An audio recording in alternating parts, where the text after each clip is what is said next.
Ouvrons à présent cette page du journal avec l'affaire des 27 tonnes de vivres de l'arrondissement 11 qui continue de faire couler beaucoup d'encre et de salive. Plus de précision à l'instant. À l'international, le terroriste Abdeslam écope 20 ans de prison et c'est tout de suite dans ce journal. Mesdames et messieurs, bonsoir et merci de nous choisir pour vous informer. Comme je vous le disais en titre, l'affaire des 27 tonnes de vivres entre la mairie de l'arrondissement 11, dirigée par Ibrahim Maré du parti du chef de file de l'opposition, et le ministère de l'Action sociale de Marie-Laurence Ilboudo, maréchal, continue de faire l'actualité. Le maire de l'arrondissement 11 a animé une conférence de presse ce matin où il qualifie ces actes de manœuvre politique en défaveur de la population de son arrondissement. Moïse Kinda y était. Voici son reportage. Le ministère de la Femme, de la Solidarité nationale et de la Famille parle d'incidents clos. Nous parlons de manœuvres politiques en défaveur des habitants de l'arrondissement 11. Tout a commencé le mercredi 11 avril 2018 où un camion du Conseil national de secours d'urgence CONASUR a transporté 27 tonnes de vivres à la mairie de l'arrondissement numéro 11. Des vivres destinés aux personnes vulnérables du même arrondissement. Quelques 2 jours après, les mêmes personnes qui ont déchargé les vivres sont revenues pour les ramasser, s'excusant au passage d'une erreur. Le maire de l'arrondissement numéro 11 nous donne son analyse de cette affaire. Le mercredi 18 avril, Madame la ministre de la Femme, de la Solidarité nationale et de la Famille, Madame Laurence Marshall Ilboudo, nous a, par voie d'huissier de justice, sommé de remettre les vivres, faute de quoi nous serions accusés de détournement des vivres et poursuivis devant les juridictions. Attachés à la transparence, à une gouvernance vertueuse, nous n'avons pas voulu associer notre nom à une rocambolesque histoire de détournement de vivres.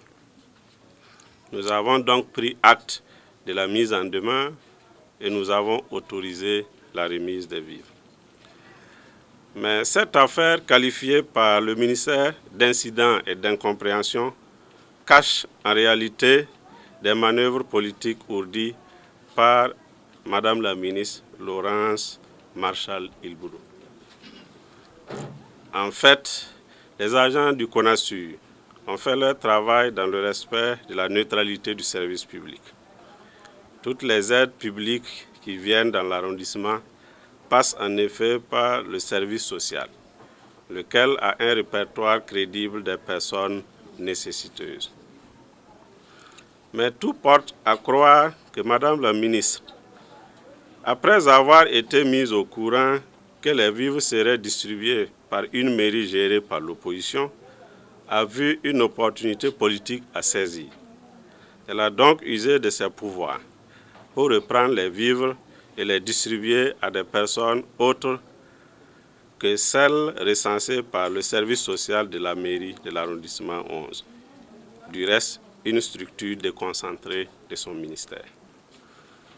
Ainsi, Madame la ministre disposerait d'une liste parallèle de personnes vulnérables de l'arrondissement 11. Avec cette liste, elle pourrait faire distribuer les vivres aux militants du MPP, à ses proches et connaissances dans le but de récolter des dividendes politiques aux élections à venir.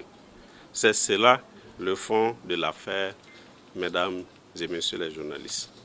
Profitant de l'occasion, le maire lance un appel en vue de soulager les personnes vulnérables de l'arrondissement, à toute personne physique ou morale sensible aux souffrances des populations de l'arrondissement numéro 11, à laisser parler leur cœur à travers des dons en vivres. Il a tenu aussi à dénoncer, selon lui, la discrimination qui est révélatrice de l'état d'esprit du gouvernement MPP vis-à-vis des populations de l'arrondissement numéro 11 en général, car, dit-il, sont tout simplement ignorés par le gouvernement MPP parce qu'ils ne sont pas de la majorité.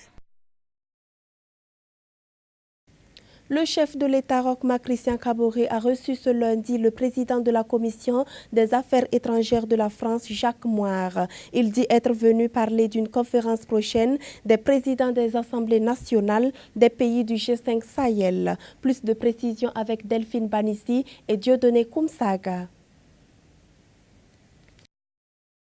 Une invitation à prendre part à la conférence des partenaires des présidents des assemblées nationales des pays du G5 Sahel, c'est ce que le député Jacques May, président de la Commission des affaires étrangères de l'Assemblée nationale française, est venu remettre au président de la représentation nationale du Burkina Faso, Alassane Bala Sakandé. En marge de cela, le député français dit avoir jugé bon d'aviser le chef de l'État, Roch-Marc Christian Kaboré, de cet acte.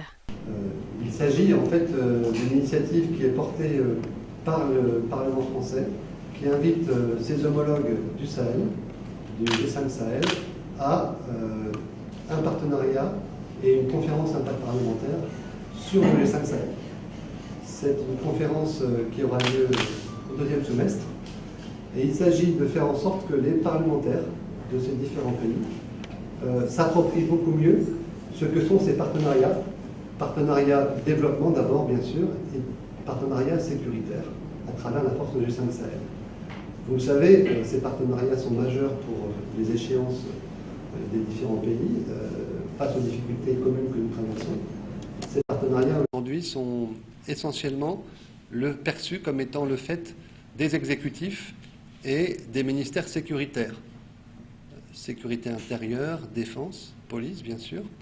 Et il nous semble important que ces partenariats soient appropriés par les différents parlements. Elle aura lieu à Paris, elle aura lieu à l'Assemblée nationale, mais la conférence, c'est le point d'aboutissement. Et le point de départ, c'est que dans chaque parlement, on puisse faire en sorte, avec la représentation de la diversité de ces parlements, à savoir diversité hommes-femmes, diversité de commissions, affaires étrangères, défense, sociale, sécurité, diversité aussi politique, majorité, opposition, et puis diversité régionale. Que globalement, vous savez, les parlementaires représentent la communauté internationale dans sa diversité, et que ces parlementaires puissent travailler localement à bien comprendre ce que sont les stratégies des bailleurs de fonds.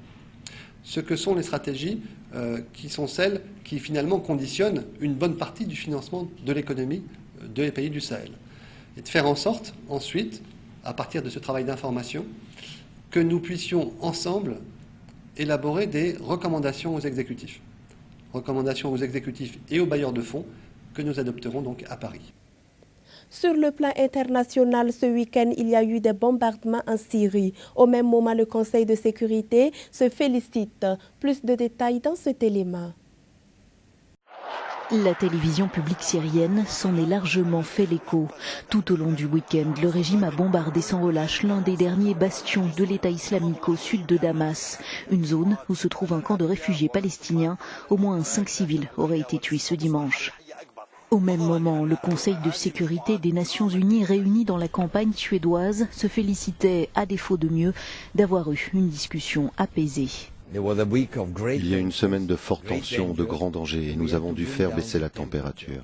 Donc le premier résultat a été précisément de faire baisser la température. Et le second de se dire, parlons de ce qui nous réunit plutôt que de ce qui nous divise sur la Syrie.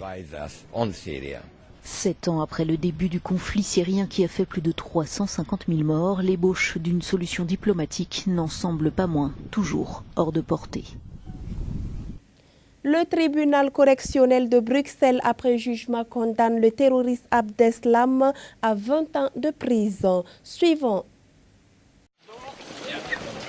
Le tribunal correctionnel de Bruxelles a rendu son jugement à l'encontre du djihadiste français Salah Abdeslam et de son complice Sofiane Ayari.